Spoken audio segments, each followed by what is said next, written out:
Saya beserta tim penyidik didampingi dari Div Humas akan menyampaikan beberapa hal. Yang pertama, bahwa tadi sore tim penyidik yang dipimpin langsung oleh Bapak Kabar Eskrim, kita telah melaksanakan gelar perkara terkait dua laporan polisi, yaitu laporan polisi yang pertama LP 368A 7 Romawi 2022 SPKT Polres Metro Jakarta Selatan tanggal 8 Juli 2022 tentang dugaan tindak pidana percobaan pembunuhan sebagaimana dimaksud dalam pasal 338 KUHP junto pasal 53 KUHP, di mana terkait laporan ini tempatnya di Jakarta pada hari Jumat tanggal 8 Juli 2022 sekira pukul 17.00 bertempat di Komplek Duren 3 nomor 46 Kecamatan Pancoran, Jakarta Selatan. Pelapornya adalah Bribtu Martin Gabe atau anggota Polres Metro Jakarta Selatan. Korbannya adalah Barada Richard atau Barada RE, terlapor Brigadir Joshua.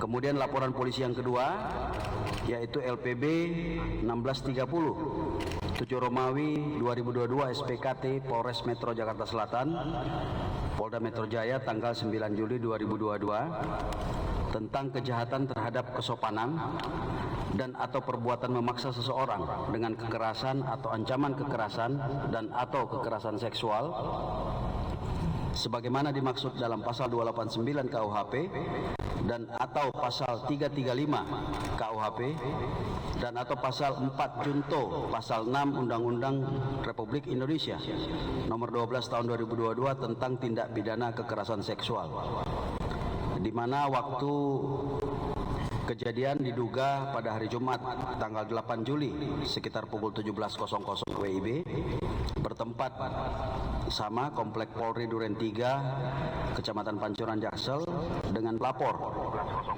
Putri Chandrawati, korbannya juga sama, terlapornya adalah Nofriansa Joshua. Berdasarkan hasil gelar perkara tadi sore, kedua perkara ini kita hentikan penyidikannya karena tidak ditemukan peristiwa pidana. Ya, bukan merupakan peristiwa pidana sebagaimana rekan-rekan ketahui bahwa saat ini juga Bareskrim menangani LP atau laporan polisi terkait dugaan pembunuhan berencana dengan korban almarhum Brigadir Joshua. Oleh karena itu berdasarkan hasil gelar tadi saya sampaikan perkara ini dihentikan penanganan. Ya Mirsa, itulah keterangan pers yang disampaikan oleh Bareskrim Polri yang menghentikan penyelidikan pelecehan seksual terhadap istri Verdi Sambo, Putri Chandrawati kemarin. Tim Sus Polri juga menyatakan motif Sambo membunuh Brigadir Joshua adalah demi harkat dan martabat. Kali kita melakukan atau penyidik sudah melakukan pemeriksaan tersangka FS sebagai tersangka. Ya, setelah ditetapkan statusnya sebagai tersangka 2 hari yang lalu. Kemudian bersamaan juga tim sudah melakukan pemeriksaan tambahan terhadap 3 tersangka lainnya, tapi bertempat di Bareskrim. Nah, khusus untuk tersangka FS itu kita lakukan di Mako Brimob Polri. Pemeriksaan sudah dilakukan sejak pukul 11 tadi siang dan selesai pukul 18 tadi. Dalam kesempatan ini tolong dicatat, saya ingin menyampaikan satu hal, bahwa di dalam keterangannya tersangka FS mengatakan bahwa dirinya menjadi marah dan emosi setelah mendapat laporan dari istrinya PC yang telah mengalami tindakan yang melukai harkat dan martabat keluarga yang terjadi di Magelang yang dilakukan oleh almarhum Joshua. Oleh karena itu, kemudian tersangka FS memanggil tersangka RR dan tersangka RE untuk melakukan pembunuhan, untuk merencanakan pembunuhan terhadap. Ya, kita kembali diskusikan isu ini bersama dengan Pak Sugeng dari IPW dan juga Pak Samuel yang merupakan ayahanda dari almarhum Brigadir Yosua. Saya kembali ke Mas Sugeng. Mas Sugeng, kalau logika berpikir kita, pelapornya adalah Bu Putri. Ternyata kasusnya sudah dihentikan dan tidaklah demikian begitu ya. Setidaknya yang terjadi di Duren 3. Apakah kemudian bisa berbalik? Pelapor dalam hal ini bisa dilaporkan. Artinya dalam hal ini sebagai keterangan tidak benar atau berbohong? Ya, ini akan punya implikasi ya. Implikasi terkait pelaporannya yang ternyata itu adalah tidak benar atau rekayasa, dia akan bisa dikenakan pasal 317 KUH pidana ya, karena membuat laporan atau persangkaan palsu. Betul. Ya. Tetapi lebih dari itu, ini persangkaan palsu ini direkayasa bukan hanya mungkin Ibu Putri ini hanya menjadi instrumen atau pion ya dari orang yang menggerakkan. Mungkin adalah FS ya. Ya, selain FS mungkin siapa lagi? Ya, siapa lagi nih? Ya, harus didalami nih. Kemudian kalau setelah itu pernyataan kepada publik ya, bagaimana pertanggungjawaban terkait pernyataan kepada publik yang menimbulkan kehebohan. Ya, yaitu pernyataan bohong, informasi bohong yang menimbulkan kehebohan. Ini yang lebih mengerikan ini. Pasal 14 Undang-Undang Nomor 1 tahun 1946 ya, yang ancamannya 10 tahun. Ya. Nah, kalau pihak keluarga Bapak Samuel mau melaporkan, sudah muncul haknya di sini.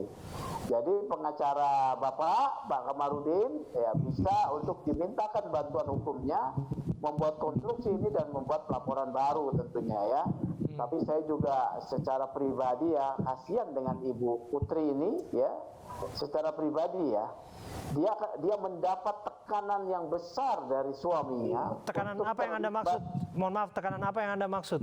Psikologis ya, mungkin diancam ya, kemudian direndahkan ya, mungkin ini ya. Mohon maaf ya, Mas Sugeng, terkesan spekulatif karena kalau kita lihat kemunculan Ibu Putri di tengah banyak pertanyaan publik di depan Makobrimob, yang bersangkutan menyinggung hubungan dan perasaan cintanya dan percaya kepada Pak Ferdi Sambo, dan publik juga makin bertanya-tanya begitu ya.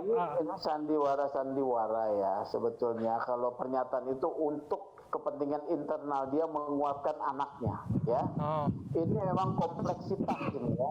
Dia bersama anaknya dia ingin merekatkan yang tersisa, yaitu dirinya dan anak-anak serta keluarga ya. Sungguh-sungguh ibu ini kalau diperiksa situasi kejiwaannya sudah hancur ya. Karena tadi dikatakan bahkan dari LPSK yang dibutuhkan bukan psikolog ya, tapi adalah psikiater. Ya, psikiater ini sudah gangguan jiwa, bukan gangguan psikologi lagi. Ya, ini ada pernyataan ini. Jadi memang dalam hal ini perlu kebijaksanaan, ya, perlu kebijaksanaan. Kita Pak Samuel punya hak untuk melaporkan, ya, dilaporkan boleh. Ada nanti proses-proses yang terjadi, apakah kemudian terbuka perasaan Pak Samuel, belas kasih nanti bisa muncul atau diteruskan, ya itu terserah ya. Saya hanya melihat seperti itu ya. Ya bisa jadi kemudian itu adalah satu-satunya cara untuk mendorong Ibu Putri keluar dan menceritakan apa yang sungguhnya terjadi. Karena dalam hal ini bukan hanya Ibu Putri saja yang tersudutkan, dan pihak keluarga juga merasa tersudutkan dengan tuduhan apa yang terjadi di Magelang itu. Dua-duanya punya kesempatan untuk membela harkat dan martabat keluarga masing-masing. Kami akan kembali saat lagi untuk Anda.